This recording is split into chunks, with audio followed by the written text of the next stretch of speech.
A different location, I know, but it's more of the same today. It's another Monday, so it's another day to buy some more stocks, and I kept up with my normal habits of 1 share of Coca-Cola and 10 shares of SCHD. Now, the problem comes, I didn't really make enough money this week to actually cover that because our hours are being cut at work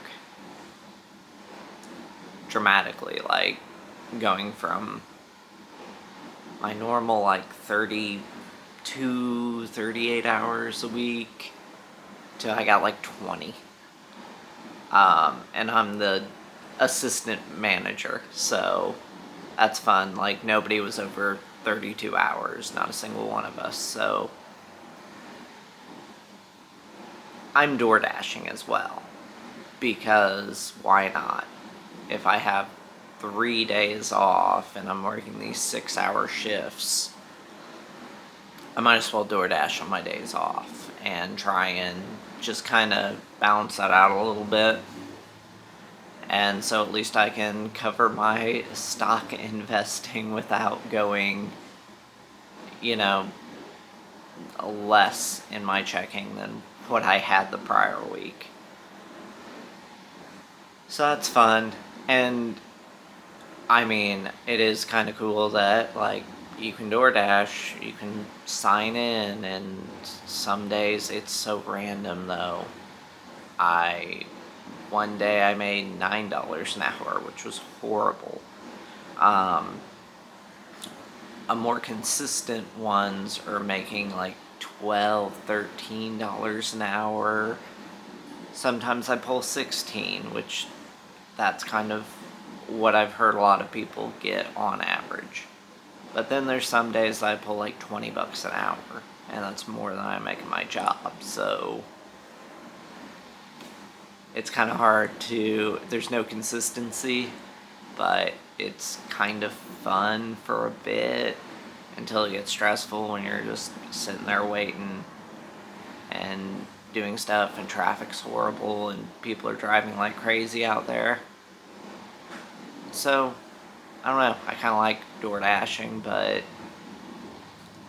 I don't think I would want to do that as opposed to just working at Subway consistently.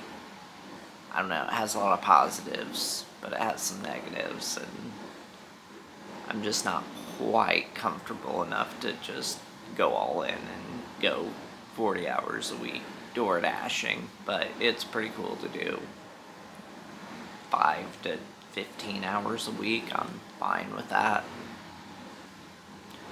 So, in other news, yeah, got my little Tennessee shirt here, little souvenir. So, I'm also getting to the point where the snowball effect, I don't know what else to call it, like, I should be able to just about reach my goal for the end of the year without putting any more money into this account. I don't think so quite just yet. Maybe after next week I will be able to, but that doesn't mean I'm going to do that. But it is kind of a cool little milestone to hit, to know that this goal will be automatic at this point. But so, yeah. Tell me how your stuff's going, because SCHD is relatively flat. I don't even know if I'm up or down more than 2% so far since I started, I guess, buying this in like December of last year. So that's kind of interesting, and I think Coca-Cola is more or less maintained its $70-ish a share. I think it was in December, somewhere around that as well. So just overall remarkably flat, which I'm fine with. I'm more than fine with just riding it out, collecting those dividends. I don't need a bunch of growth. So yeah, I don't know how the growth stock, how the, you know, Nvidia and Netflix and whatever, Google, Microsoft, Meta, Apple are all doing, because I don't really follow those too much since I'm probably not invested. Probably that's in my 401k or something, so it's just, it feels like whatever imaginary money over there, because if I'm not going to access it till I'm 60, it feels so far off that I can't be bothered to care about the day-to-day, month-to-month, year-to-year even swings of that stuff. It feels fake to me. I don't know, but let me know in the comments if you guys are, because most people are, more invested in the growth stock, since it usually is going to outperform, it's usually going to do better.